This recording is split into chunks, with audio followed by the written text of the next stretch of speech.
my father came from Japan in 1905. He was 15 when he immigrated from Japan. He worked until he was able to buy Let me tell you a story in the form of a dream. I don't know why I have to tell it, but I know what it means. Close your eyes, just picture the scene as I paint it for you.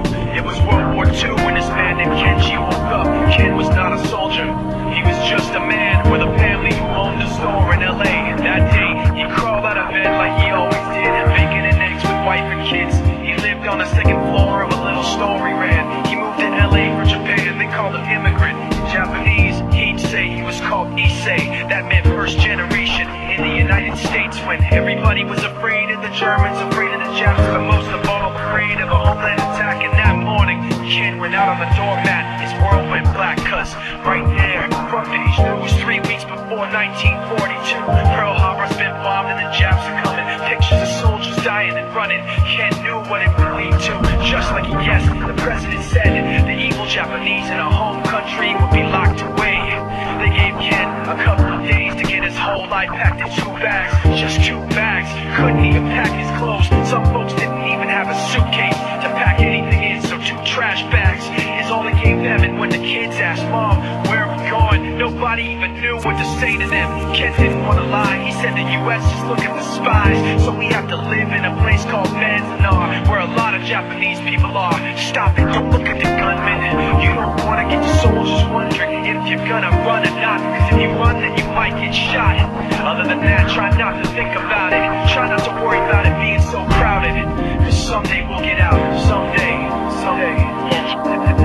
As soon as war broke out, the FBI came and they just come to the house and we have to have all the Japanese have to go. They took Mr. Need and people understand why they had to take him, because he's just innocent labor. So now they're in a town with soldiers surrounding them. Every day, every night, look down at them. From watchtowers up on the wall, Ken couldn't really hate them at all. They were just doing the job and he wasn't gonna make any problems. He had a little garden, vegetables and fruits that he gave to the troops in a basket his wife made. But in the back of his mind, he wanted his family's life saved. Prisoners of war in their own damn country, what for? And time passed in the prison town. He wondered if he'd live it down if and when they were free. The only way out was joining the army, and supposedly some men went out for the army, signed on, and ended up flying to Japan with a bomb. That 15-kiloton blast put an end to the war pretty fast. 2 cities were blown to bits. The end of the war came quick. Ken got out, big hopes of a normal life with his kids and his wife, but then they got back to their home, and what they saw made him feel so alone. These people had trashed every room, smashed in the windows and bashed in the doors, written on the walls and the floor, Japs not welcome anymore. And Kenji dropped both of his bags at his sides and just stood outside. He looked at his wife without words to say, and she looked back at him, wiping tears away, and said, someday we'll be okay, someday. Now the names have been changed, but the story's true. My family was locked up back in 42. My family was there where it was dark and damp, and they called it an internment camp. When we first got back from camp, it was pretty bad.